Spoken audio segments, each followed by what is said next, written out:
Hello, everyone, and welcome to Canadians with Disabilities and their Allies. My name is Brent. I'm the host for the show, and today I have Elena Lawson joining me. She's the candidate for Langford-Juan de Fuca for the BC United Party.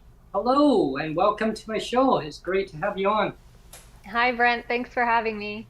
Okay, great. It's wonderful to have you join me and having just a different viewpoint on perspectives on BC Canadians with disabilities, BC citizens and anyone watching across the country as Canadians with disabilities, and it doesn't affect just one category of age. It affects all the way across, all the way from when you're born, all the way until you're a senior. So there's no road stops on who is it going to be affecting. It can affect anybody at any time in life. So you're either born with it or you can develop a disability later in life. And kind of going with that, Elena, is I understand that your son was diagnosed in 2018 with autism. I was wondering if you could talk more about that. Yeah. So William, he's 8 now, but he was diagnosed in 2018. He was actually born premature, so he was part of the early prevention program with Queen Alexandra. And so they started seeing signs. So we had him assessed and diagnosed. Before that, we had him in private speech pathology because he was nonverbal. But then once he was diagnosed, we were able to build a really great support team that we had for many years and still have. And it includes speech, OT. We have a behavioral interventionist that comes in, and actually he takes William into the community and just is teaching him the life skills, he's going to need. And it's been wonderful. He is fully verbal now. He's super social. That was a big piece for us. Before, he would parallel play with his friends. He wouldn't engage. But now, he's in grade 2. He's got tons of friends. And it's done wonders. We're very, very thankful for the individualized funding.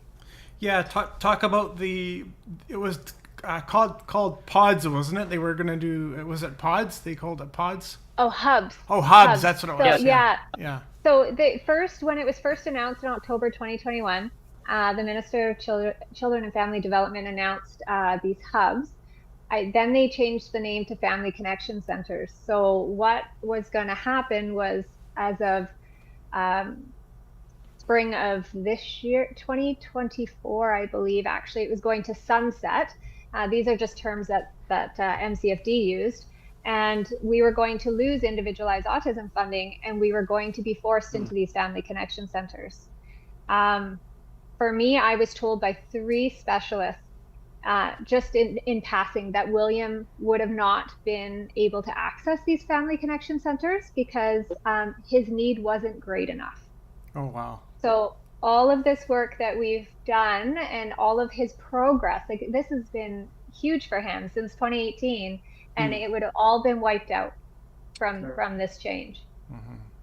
Yeah, and it's something like, it's all about lived experience, right? You have to talk to the person who, if they're able to verbally say how they feel, what changes they want to see and hear. You also have to talk to the parents. You have to talk to the parents on what they feel is best for their child, right? Yeah, so, Yeah, and that's what I pushed for, was parents know best, families know best. The government doesn't. And this decision was brought forward with no consultation with the autism community, and blindsided all of us. I don't know if you know of Vivica Ellis, but she was on our show a little while ago, and I know her through she used to, well, actually she's back with a group called the Single Mothers Alliance, and then she left and was part of the BC Poverty Coalition, but then now she's back with the Single Mothers Alliance again. And it was back when, I don't know if you remember, it was 2015, where the Single Mothers Alliance took the provincial government to court over the clawbacks of the spousal support for single mothers, and they won. And so that was a big kind of watermark for all these clawbacks going on. But what I was going to say is, one comment that I made on that show was that some of the best advocates are the pissed off mothers, that are really passionate, because, and I can say that with a straight face, because like I know for myself, like my own mother, she was a nurse her whole life, and so very well trained in the medical profession, and of course I grew up with cerebral palsy, so I was born with cerebral palsy, and back when I was born with it, we're going back over 50 years now, even with the prevailing doctor opinion or medical opinion was that anybody with cerebral palsy wouldn't amount to anything, that we're just your kid's going to be useless, don't bother, and it was my mom that was, the pissed off mother that would say, I don't believe you. This is BS, Yeah. And it takes up, it takes those pissed off mothers saying, I'm not going to stand for this. And so, it really takes a really strong person to advocate for your kids and really make positive change. It really does. And, for myself, I'll just give you a brief rundown. Like I was born actually blind. Like all I could see was shadows. I still vaguely remember little bits when I was a child. I'd walk into walls, I think that door, and then I'd be like almost like double vision, and everything would be kind of just blurred, this and that. And I'd be complaining to my mom, like, I don't understand. And she's like, oh, and I'd fall down. She goes, what was that big thud? That was me hitting the wall. And so she realized there's a problem. And like, apparently all I could see was shadows when I was a little baby. And I'd been wearing glasses since apparently I was 6 months old. They gave me glasses. Of course, technology back then, the glasses were like thick. They call them Coke bottle glasses. Did it have the mustache on the bottom? No. And I used to get picked on a lot when I was in in elementary school. But as as time went on, like I had an operation and they couldn't correct my my condition fully. They stabilized it so that now I can actually see. I had an operation. It was a 50-50 chance, Elena, that it would either be the same as it was, or it would actually enhance my vision, which fortunately for me it did. It enhanced it, but it kept it with the I have a astigmatism, but the condition, it's a hereditary condition from birth. It actually goes back. They wanted to do a lot of other testing with my biological mother. Unfortunately, she didn't want to do it to find out where the strain came from. Finally, she did. She finally gave in. So it's been passed on generations. So is that it would get skipped a generation, but it would then eventually get passed on to other two, whether it be through like a son or a daughter. So it just depends on the genetics on how it gets passed on.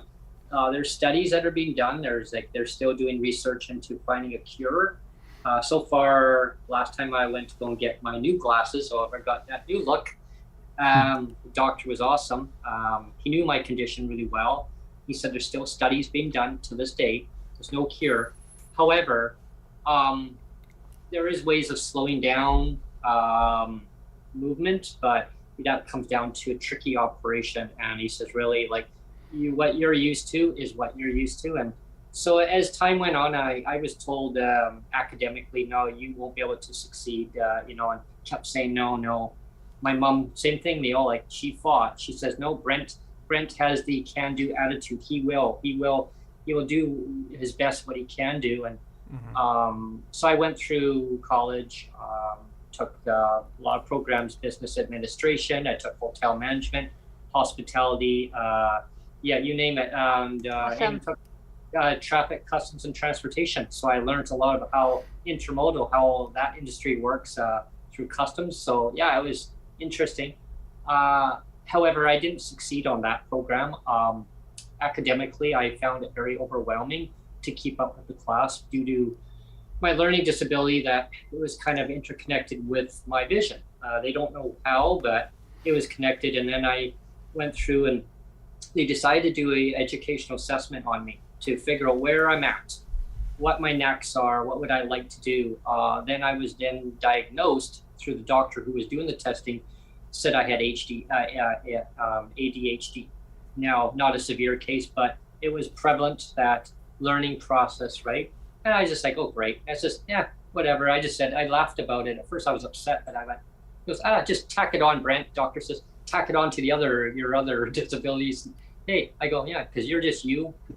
So that's me. And so from that point on, I decided that I wanted to pursue advocacy. I wanted to see change, bring all this out, let people talk about their disabilities and bring everybody together and figure out what we can do as society to make changes for the better for people, about lived experience. And I reached out to Neil back in, that was in end of 2021 there. And I came with a vision of what I wanted to do, something to bring people together, Elena, onto a platform. We originally launched it on Twitter Space, and we went through that for a period and decided that moving it over to having the guests coming on to Zoom would be the best solution. And they always went to YouTube. So this is where we're at, and having wonderful. This is great. And having wonderful guests like yourself join. Thank you. And it's nice to be able to see the person too, right? Like before you just had the audio, and now we can actually see the person. So it's kind of cool. It's what nice. Technology, right? And it's great, and that's kind of where I'm at with advocacy. It's wanting to see change, positive change, not just is like I'm talking about it. I want to see results of implementing the change to help people make things better, right? Well, and that's it. Yeah, you can talk all you want and make as many announcements as you want, but if nothing's happening, then what are you doing?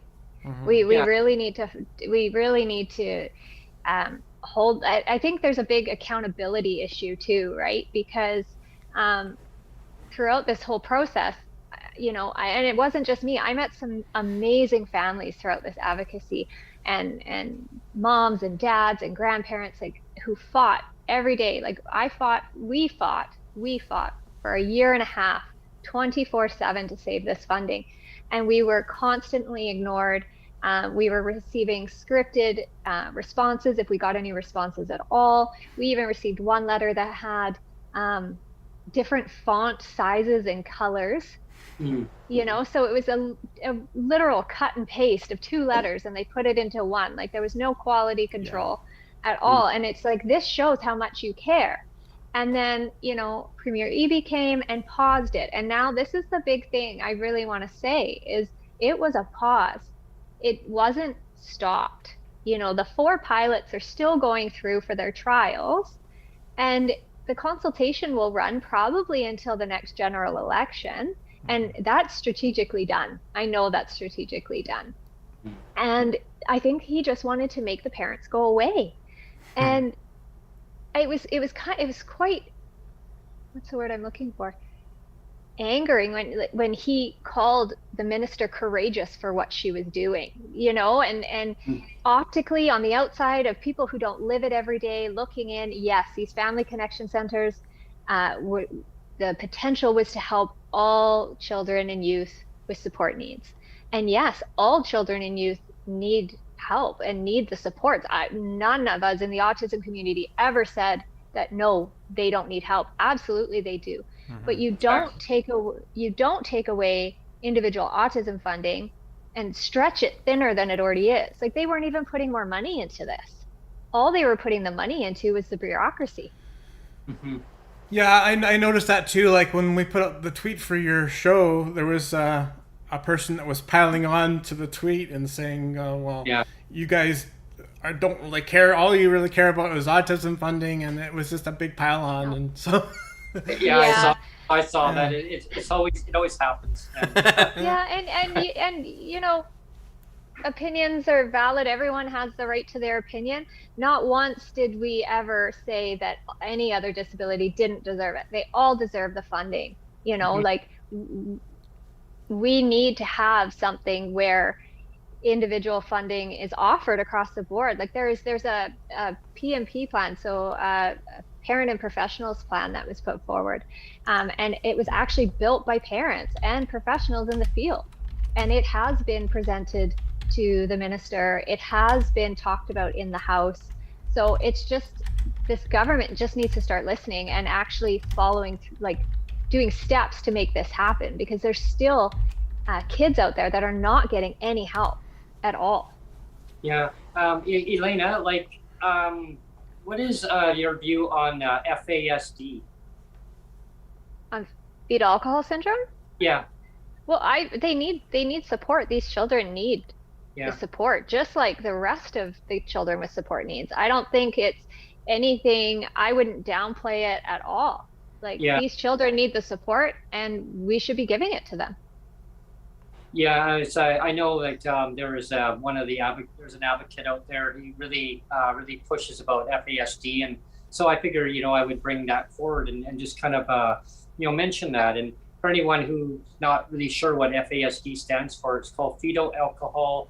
I have the word spectrum disorder. Yeah, I got that right. I had to think there for a sec. And it's a disorder that's related to alcohol.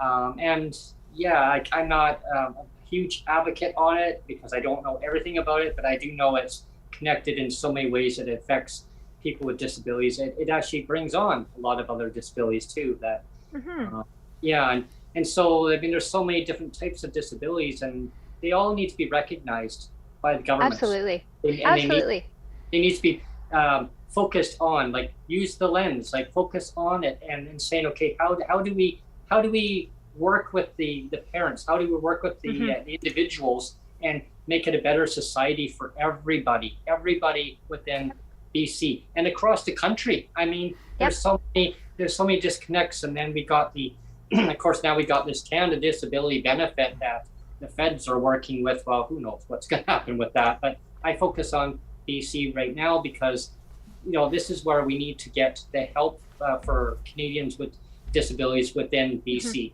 And and each province has to do the same thing. And I encourage, all the advocates to really focus on your province. And yes, and push the feds. Yes, I mean, very important, but focus on your premiers, focus on your MLAs to bring your voices forward into the legislatures and let them know that this is the change that you want to see happen. And if it's housing, if it's affordability, if it's income supports, I mean, you name it, food banks. I mean, wow, that's another topic for sure. Well, and I want to say something quickly too. So through the year and a half, I was bashed, I guess, if you want to say that word. I don't know if that's the right word, or criticized for not advocating for all disabilities.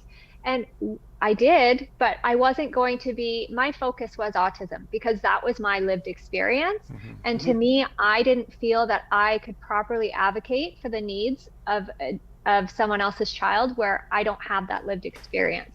I always said, yes, all disabilities and children with support needs need it. But my focus was autism. So if you looked back for a year and a half, yes, it was very autism focused, but that's because that's my life. That's what I live every day with my son. Yeah, and then I can totally relate to that one. I was getting criticized myself. And, well, no, you don't know my disability, so how can you advocate? And I'm like, it's bringing the awareness of all the inequalities, and exactly, Elena, like it's focusing on what the knack is, on the specific that that the person wants to advocate for. Like for yourself, it was mainly just for autism.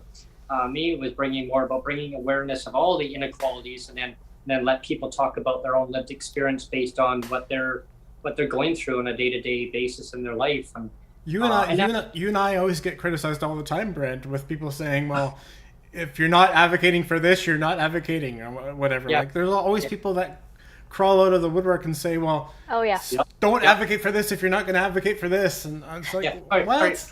You can't make everyone happy.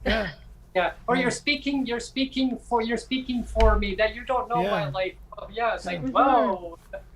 Yeah, you can't please everybody. I found that one out.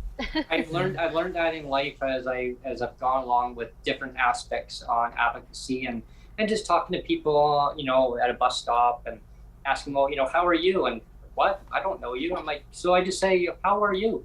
Because it really brightens their day in so many ways. And you can't solve everybody's issues for sure, but I try to boost people up when I can. And I just wanted to note a technical glitch that we're having on the Zoom. I don't know why, but it's popping in and out all the time. The bottom bar of Zoom is popping in and out. So I apologize if that's distracting for some people, but I just want to make a note of that. And when people watch it back later, just know that I'm noticing it, but I can't fix it. It's just a glitch that's happening right now. No problem. One of those technicalities that unfortunately it's Zoom's fault. It's not my fault. Yeah. It's like when I was watching the news hour one day. I was watching Global News, and they were having a technical problem, and it happens. It's just technology. It's technology. And actually, I'm glad that you mentioned about technology too, is because with people with disabilities, having the right technology that works good for them is so important. Having the mobile devices, like having a cell phone that's large enough print font, like for myself, like having a phone, but I can blow up the font as I need it. Like mine, like if I'm fortunate, I can read that. And some people with same as my eye condition, they can't read that. So like you have to really, bring it really close up. And I try not to do that. My doctor gave me back. He says, no. So you need to bring it a little bit further back. So what he's done was he's enhanced my glasses a little bit of more prism, but not a lot. I had a different pair. Neil knows about the story on this. And I had gone to Specsavers. I call them Space Savers. And the doctor at the time wanted to combine, Elena, they wanted to combine reading glasses all into just day-to-day wear, like so distance. You can't combine reading glasses into that. It doesn't work because it just throws your whole perception right off. I felt like I was just, whoa, like, and it could have caused me a lot of, major problems, let's put it that way. So then the lenses were thick.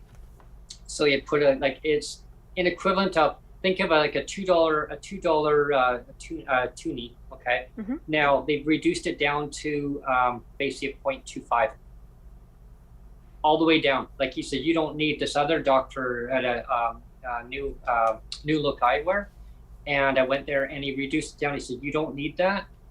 If you need to bring a certain small print closer up, you bring it up. If you need to push it further back, you have that choice. That works good for you. Like you have that choice for yourself.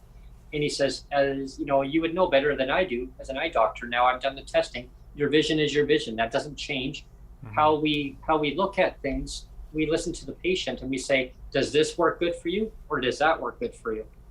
If we need to enhance things down the road, we will, based on what your needs are. So I find that if I read a lot, I get eye strain. For me, I find I use a lot of audio. So if I'm reading a whole lengthy article, which I love to read, but I get eye strain if I do a lot of extensive reading. So sometimes I'll actually put it back as an audio and I'll put it in a text.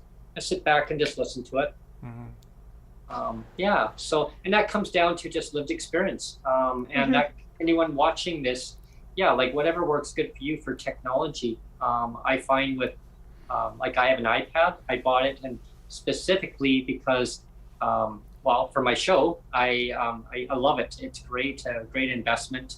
I'm glad that I bought it, and good for when I'm traveling. If I need to do a show on the road, I just pop it there rather than using a phone because the picture is. And I do like that YouTube, you can just pump it through your TV or anything, Yes, if you have an iPad or a TV. And the only thing for closed captioning, it usually takes about a day or so for a video like this. You won't be able to get closed captioning right away. It takes about 24 hours, and then they after about 24-hour period, they'll have the closed captioning for this video here or any other video we post. Oh yeah, and it takes about a day or so. And there's service providers across in BC and across the country that offer like low cost internet too. I haven't utilized it because for me, I do a lot of my shows, so I need the internet speed to be fast enough. I have to do more reading into it because, as we know, I'm in BC, and of course, as we know, Rogers took over Shaw, so I don't know what their plans are. I keep getting emails every so often. Nothing will change for now, like cost and this that, but they're going to come out with low-cost internet for persons with disabilities. So that's going to be interesting because if that's the case and I can get a fast enough speed, I can reduce my cost and get a fast enough internet speed. Right now I got good speed, so it works good for me, but it may not be good for maybe one of my neighbors who's disabled who requires a little bit faster speed. So I got to look into that too. And like I say, it's all about lived experience and what works good for the person. Yeah. And it's technology is important for that. Having the adaptive equipment that works good, or having the adaptive technology that works good for the person. And it's like for Neil, like for his scooter, it works good for him because it fits him. It's an extension off of who Neo is. And I'm going to be getting my first manual chair in a little bit too.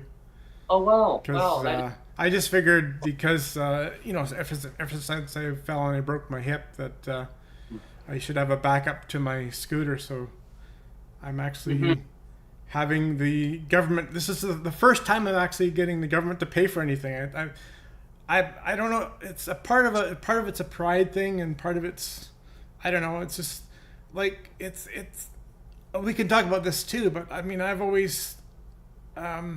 Some people have this notion that everybody on PWD or social assistance is just taking advantage of the government and just we're getting all this free stuff or whatever. But like I've always wanted to, like, as much as possible, pay for stuff with my own money as much as possible, right? So I've never actually even dipped in for I have medical coverage through the government, right? But I don't even like submit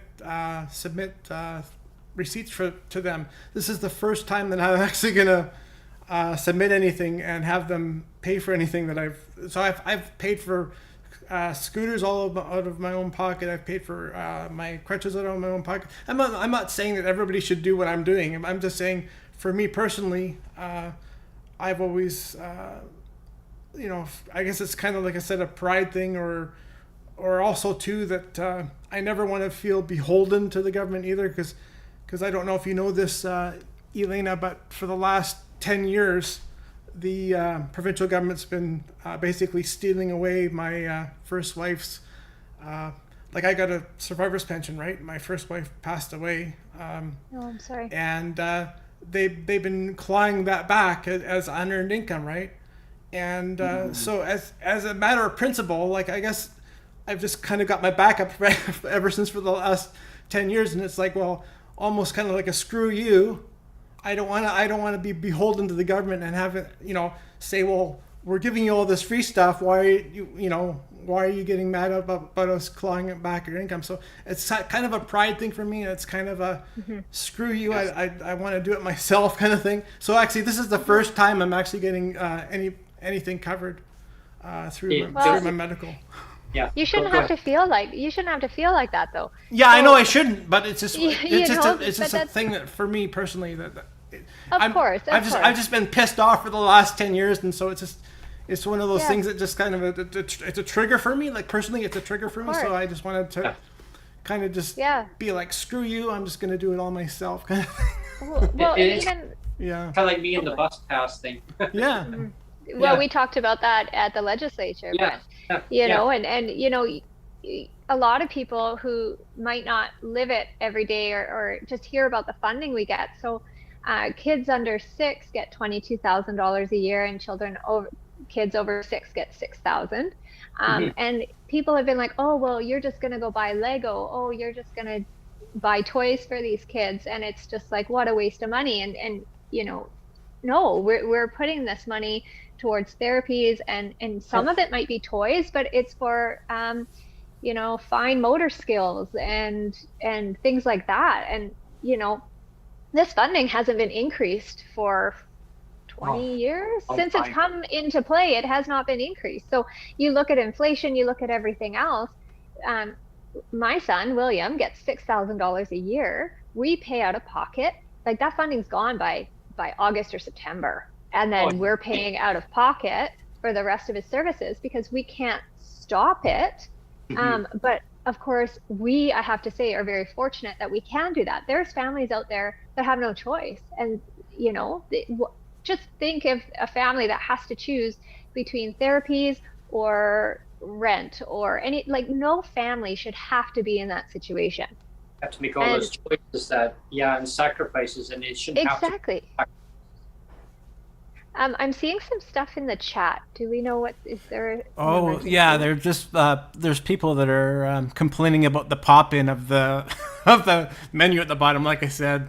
Oh, okay, sorry. So I just wanted to that was one of the big ones. Yeah.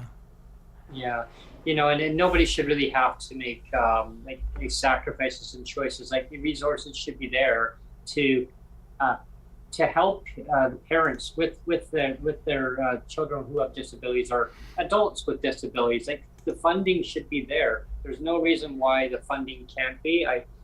It's always been that way, where it's like, it's the income of a last resort.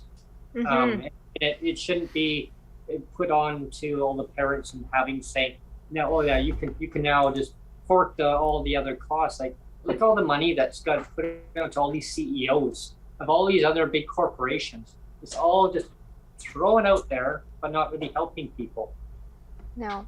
Well, there's just so much bureaucracy and red tape, right, in all of it. And, you know, these policies are made with, like I said, without consultation, and our voices aren't being heard, and they push it through. I mean, it's all about the policies, really, is what it comes down to. It's modernizing policies and actually listening to people with lived experience and making the changes to actually keep up with with our inflation. I mean, it's a record high, what they say, a 40-year high inflation.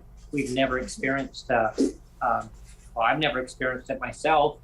If I did, I was a little toddler and I didn't really understand. So. You know, and I still remember when I was a kid. I mean, I could go to the grocery store and buy a chocolate bar for 25 cents. We talked about that, right? And on our last video, we talked about chocolate bars for 25 cents.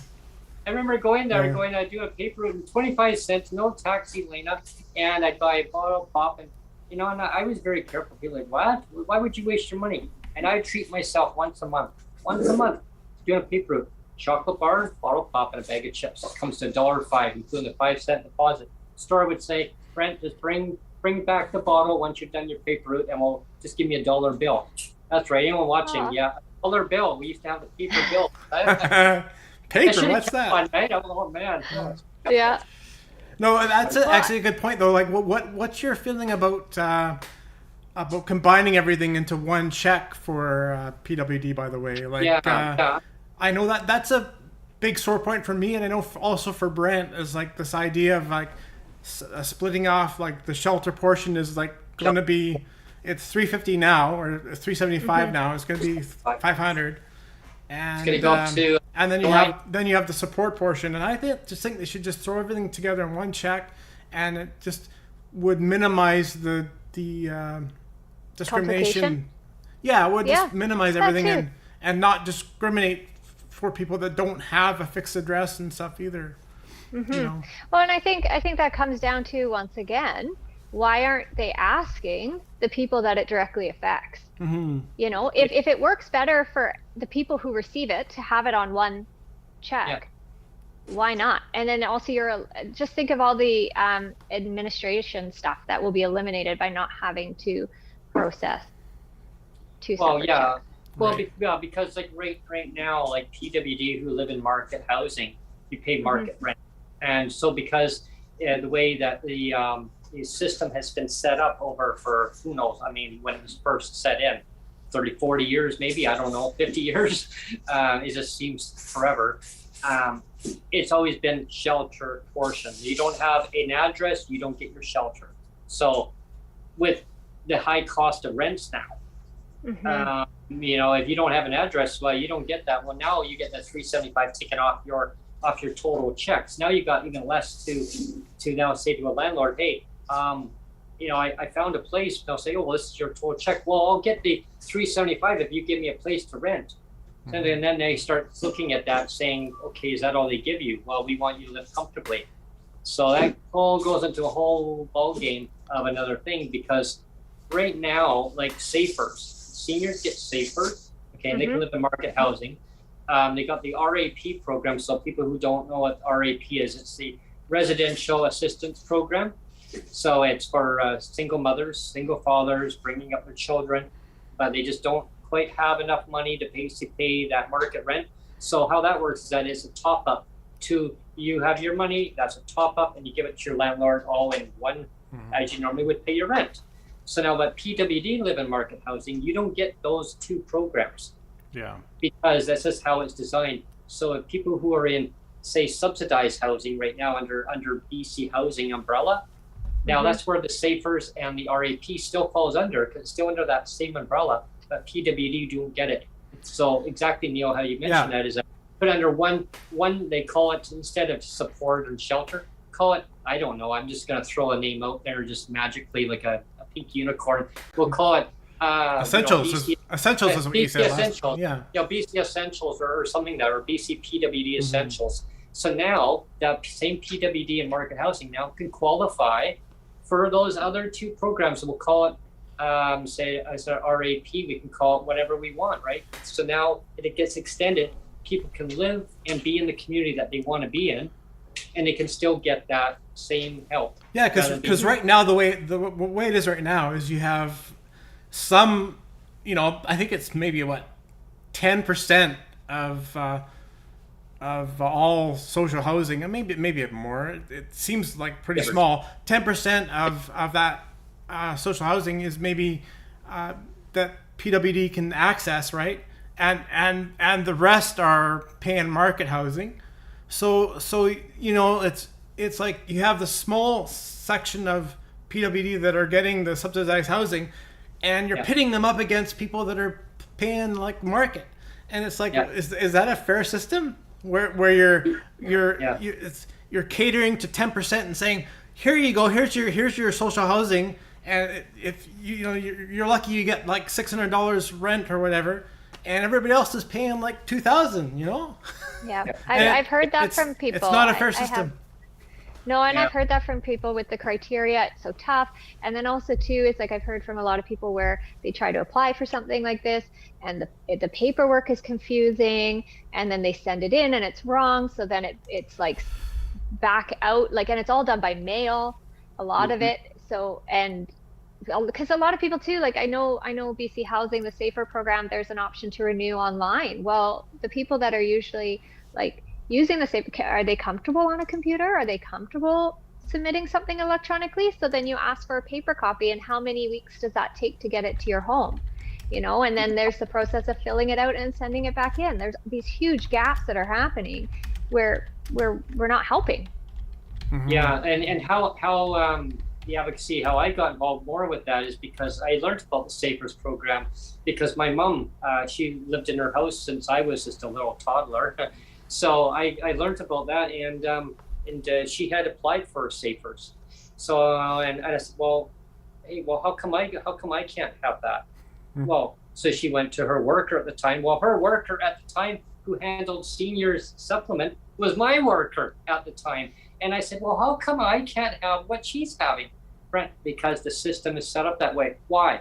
Because it's that way. My mom goes, Brent, stop it. She kind of really quietly, Brent, stop it. I go, and I wouldn't leave it alone. I go, no. I go, no, Mom.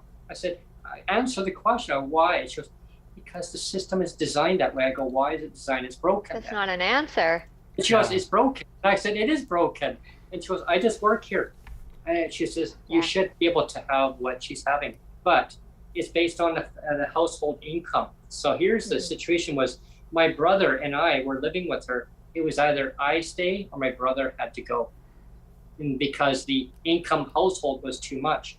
So my brother was ready to move on. He had moved on and moved on with his wife. And so I had to stay. And so my mom could be there to take care of me.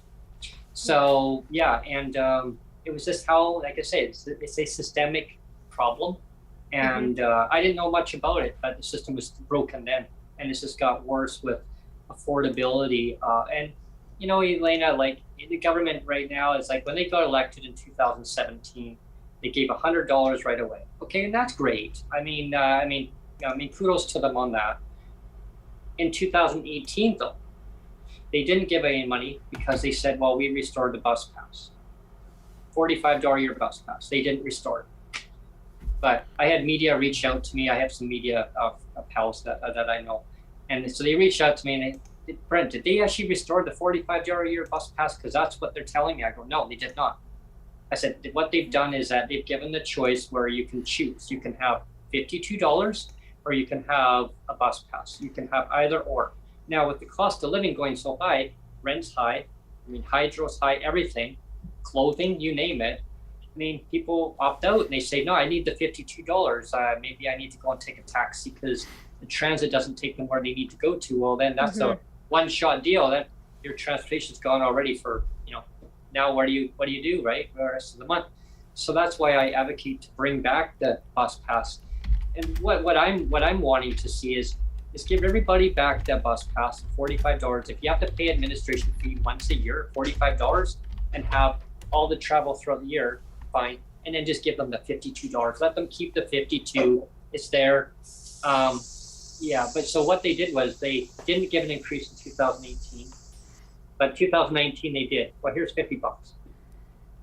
When then COVID hit, 2020, nothing in 2020, nothing in 2021, nothing in 2022, because the COVID supplement was there, but nothing actually in the budget though.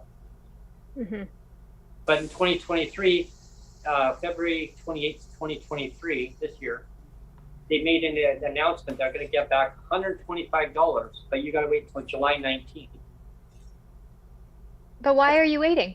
I don't get these dates. I asked the ministry's office that too. I went in, I said, why do you have to wait like 5-6 months?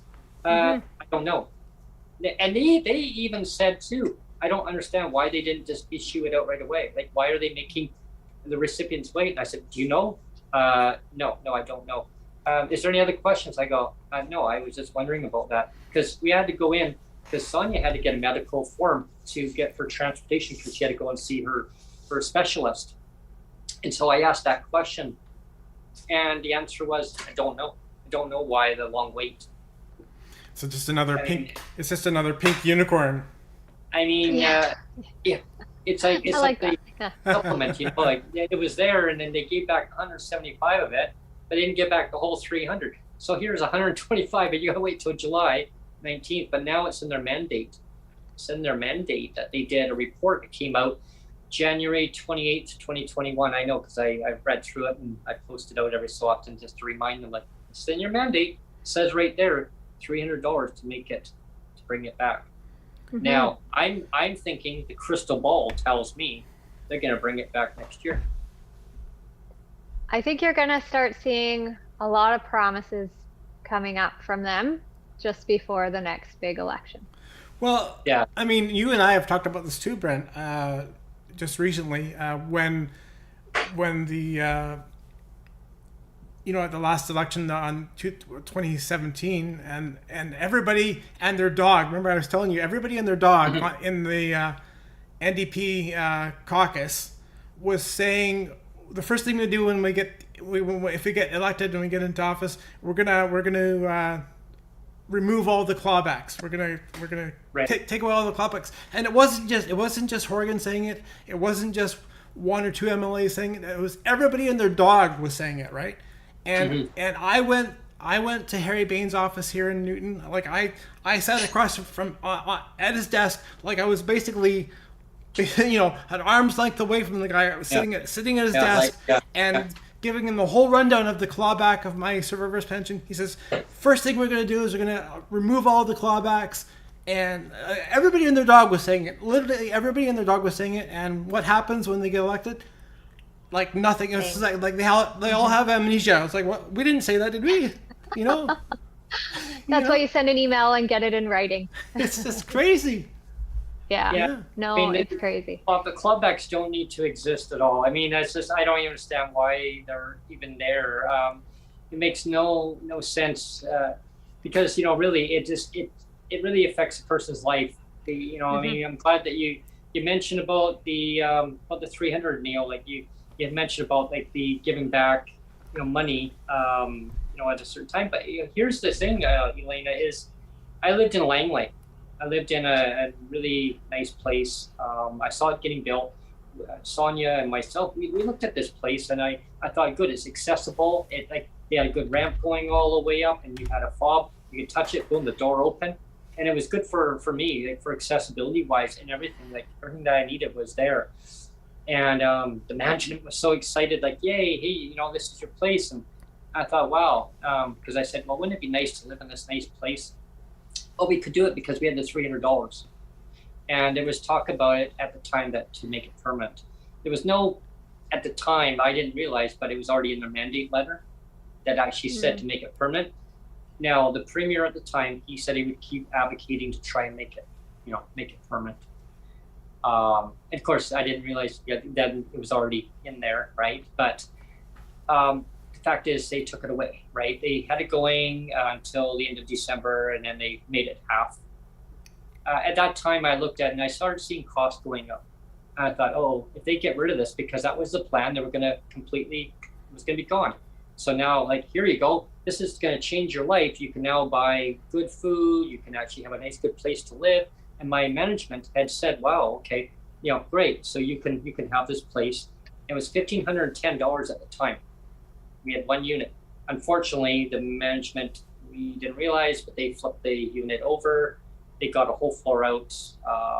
There was an underlying reason why they did that. Doing some things in the building that management should not have been doing, and got people out, cleared the whole floor. Couldn't prove it until after from other tenants who then we gathered up and started talking, right? So anyway, we were kind of cornered in because now we're in winter time. Like, we can't just up and move. So we thought, well, geez, like, what are we going to do? Talk to the management. Well, I'm really sorry you're going through this. And it was management that caused it, right? They're the ones who actually obviously caused the problem. I didn't realize I'm talking to the person who caused the problem. So they said, well, I talked to my boss. My boss says, hey, you know what? I've got 2 units you can choose from. One is actually 2 floors down from where you are right now. And the person had moved out. It was dark and gloomy. I didn't want dark and gloomy because if that was the case, why would I have moved in there in the first place? And even then, I didn't have access to that unit anyway. And then there was another unit. The other unit was $1,775. So we had a choice: either you pay out a liquid damages clause, or just they'll void it out and you just take the other unit, pay more. So we had to pay more because we didn't have that kind of money. So we looked around and we realized we couldn't afford it. So we started looking around. We applied around, and some corporate landlords were saying that, yeah, no problem. We would take people with disabilities into our place, no problem. But what they didn't say is that they require people to be making anywhere between $40,000 to $100,000 a year, and because the rent was like $1,400, I'm like, what? They said, yeah, it's like 30% of your income. I'm like, oh, I pay my rent. Oh, I'm sorry, but yeah, your income's not that high. Another one said your income had to be $4,500. Say what? A month, yeah. I'm like, this is crazy. I mean, where is this going? So I didn't understand what was going on. Well, go to the government, tell them to give you guys a rate increase up to $2,000 each. I'll talk to my boss. I think we could probably do 4,000. Like annual income. I'm going, what? It's not that. It's like, so crazy, eh? Like, so I brought it to the MLA's attention, and they didn't understand like what was going on. Like, I don't know, maybe it just wasn't exposed out there. Maybe they didn't understand what was going on in the market. My new landlord, time who took over from the other one, I didn't even go there. I didn't even say, well, hey, we're in this unit now. We got pretty well kicked out of our other unit. I just left it alone. I thought, Brent, leave it alone. I even talked to the government about it, and they said it's better just to leave it alone. Just your new manager probably thinks that this is the unit that you're living in. And and we realized we had to move. Like, we had to sacrifice our place. Like, we couldn't afford it. They took it, we're going to take it away. We were scared. We finally, Sonia, she found a place in Victoria, and she came across, she goes, I found a place through an ad, and the rent was like $410 cheaper than what we were paying. So we talked to the government. They said, yeah, like, we'll move you. Definitely, we'll move you. Yeah, no problem, because it was substantially reduced in cost. Well, you get what you pay for. I mean, it's not a dive. It's not a dive, but it's a 1967 building versus, a 2020 building. I mean, so I mean, this is where I am, and so I just continue my advocacy here. That's good. Well, I'm glad you're on the island. Yes, I'm glad you're on the island here, Brent. And I think it's really important for people to remember that's why the MLAs are there. You voted them in. They have to listen to you. This is like, send them an email and voice your concerns. And, they should be addressing them. They should be responding to the emails that come in and acknowledging your concerns and actually trying to help. And this is, this is what we're seeing more and more of, is just the being ignored. And it's not okay. No, it's not. And recently, when I was in the Lower Mainland, so I got to kind of go around to different areas, and we made our trek out to Langley, because that's where we actually had moved from. And so I went by, and I actually dropped by our MLA's office. It was quite surprised to see us, actually. And it was actually a nice visit. And I let him know that we had to move because of that reason. And he knew the story. And he mentioned to talk to the current MLA in Victoria that we have as it's here for Grace Lord. I mean, we'll talk about housing, so we're gonna try and find a different housing. As much as I'd love to be back in Langley, the prices are way too high.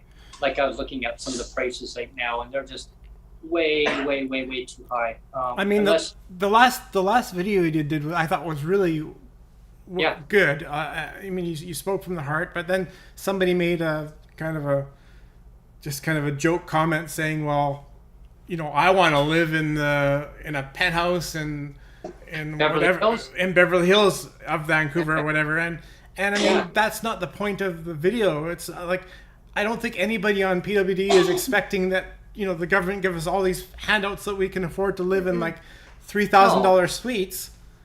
I mean,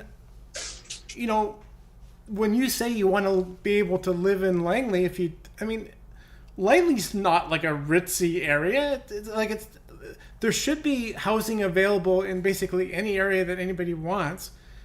And it doesn't have to be like, top of the line VIP, housing. It's just, we're all just wanting just basic housing, and why can't people have access to basic housing where they want to live? You should have that. Exactly. I mean, a person should be able to live and be and live where they want to live. I mean, that's kind of the theme that I kept hearing around from so many people within the community. Even when I was out there, I got to hear from other people saying, that's kind of what they want to, but they get priced out, and that's the unfortunate part. And pushing through advocacy, pushing forward, and saying this is the change that we want to see happen, is to like rent geared to income. and some people call rent geared to income, do a rent control. I don't know about rent control too much because I was talking to my landlord about it, and rent control, it's good and bad. The problem is that landlords may find that they may not want to stay in business by doing that, because now they're not going to make their money that they need. Rent geared to income, they seem to be more toward rent geared to income, where people can then be what they want. Because end of the day, the landlords are still going to get their money. It's just more of a top up to your current income, to what, now the recipient like BC Housing, you now get to have cheaper rent. So that money that you're saving goes back into the community, small businesses. It helps the businesses survive, blossom, rather than corporate, stores like, and I'm not going to, nothing against the big stores, anyone watching this, so I'm not picking on Walmart or Superstore or if they want to sponsor us, they can. Yeah, or Jimmy Patterson's stores or anything. You don't even get, but giving the consumer the choice of, maybe, hey, you want to go to Urban Grocer, which I have a store here. It's called Urban Grocer. I can go over there and I can give my business over to them. Maybe if I wanted to, or I don't know, Quality Foods, or that's what we have on the island. Quality Foods and Thrifties is in the Lower Mainland too. Not too many, but or Fairway Market. Like there's so many smaller stores that disabled people in BC can actually shop at them, and it would be affordable. When I say affordable, giving people the resources so they can now say that it's affordable, because when the affordability, like it's like when because food banks, we all know, aren't a convenient solution.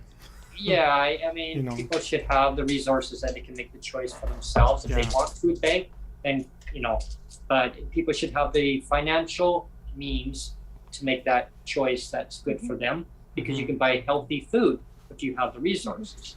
If you don't have the resources, you can't sustain your health, which now puts more strain on the healthcare system, it's redundant. Reducing the homelessness, in my view, eliminate homelessness, so that you give people there's different, I don't like the word wraparound supports. You give the people maybe the service that they need, the one-on-one, whatever it may be. Is it a facility, or is it some kind of care that they need to help them? You have to look at individual cases and work with the situation. Find out what the underlying root of the problem is. SROs, a lot of them, they're so decrepit. I think they should just have more not single room occupancy. I think there should be more just kind of like BC Housing. People have their own washroom. They have their own dignified living space where they're not sharing washrooms. This and that. I don't know the model, and I don't want to step on toes if someone says, "Oh my God, how can you say that?" No SROs or. Well, there's no easy solution, right? But one of the things that it would be nice if they went back to is to have a dedicated Ministry of Disability. They did. They did at one point, and I think that it wouldn't solve everything, but it would go a long way to solving a lot of problems. I know. Yeah. So last year, I presented actually under BC Autism Advocacy at the Budget Committee for Finance, and one of our recommendations at the time was creating a disability ministry. Having that. It is in the report. Now it wasn't under their recommendations, like it was one of the recommendations that we had put forward, but it didn't move forward. But I think if more people start talking about what they feel they need, I think that's important. I think they had office for a couple of years. I believe it was 99, 2000 or around there, and they had two separate offices, and then they blended all into one. Yeah, the thing that gets me is, you hear the government using keywords all the time, like stigma this, stigma that, and we got to get rid of the stigma and of the safe drug supply and on and on and on. But it's just like they pile everything. Everything goes in the same pile. Like it's like we'll throw this shit here. We'll throw everybody belongs in the same shit pile, right? And it's like you can't do that. I mean, No. Yeah, the one you have to be the more one nuanced than size, that.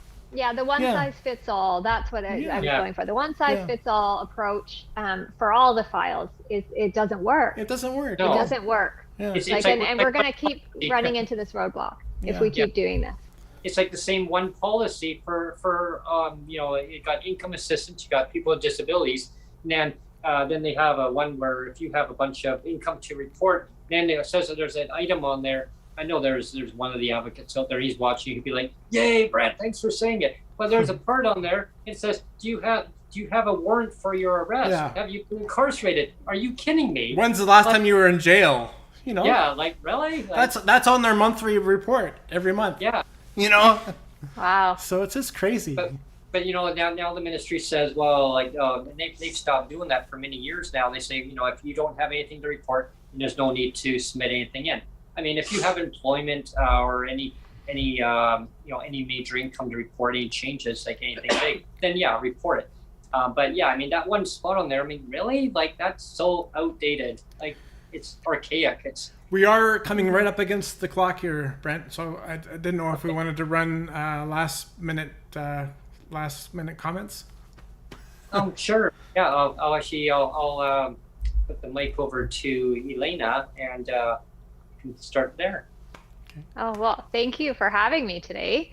This has been a great conversation, and yeah, thank you for being such an awesome advocate and, you know, speaking up and spreading awareness and word out there. You know, we need more people to vocalize, you know, what's happening to them, and I appreciate what you do, Brent. I really do. And thank you. You know, it's a great pleasure having you join me on here. And you know, I'd love to have you come back on another day. And I'd love to. Yeah, we'll continue on where we left off. And this always runs out of time, you know. It was fast. It was a fast segment today. It seemed like it went really fast. Yeah. It did. Yeah. Great Yeah, conversation, though. Yeah. Yeah, it's great, you know, to have you share your experience of what you're going through with the advocacy of autism and talking about your son and basically the hub system versus the individual supports. I found that very interesting, the difference of how that really affects people's lives and families. Like the government has to listen to the people, and you know, how many times that on my advocacy when I talk about things in general too is we really have to listen to lived experience, listen to the parents, listen to people with disabilities, and it's so important to carry that voice forward. So listen to the pissed off mothers. Yes. Yeah, and fathers. And there fathers. was a lot. Fathers. Yeah, there was lots of those too. Yeah. Well, absolutely, because otherwise, if you don't listen, what do we got? Right? We got a empty promises, empty system. It's all broken. We've got a government knows best approach, and that doesn't help us. No. We need to have all kind of a group discussions of everybody coming together collaboratively and saying this is what we want to change, and I want to thank you for bringing your voice forward and Thank you. Thank you. Thank you. Yeah, I think you'll be a good voice in the next election. So I wish you well. And Thank you. Yes, Yeah. June 24th is election day. It's going to come up really fast, but I'm excited. And yeah, hopefully I'll be in the BC legislature in the fall and asking those tough questions. Good. Yeah, that's the next official launch date for the next election is I believe it's October of 2024. That's the general. Yeah, that's the general election. I mean, unless something happens before, but that's the date that's slated to be. Yeah, yes. I wish you great luck with that. Thank you. Yeah, and bringing forward your voice, and we need more people to be bringing their voices forward, and thank you on that.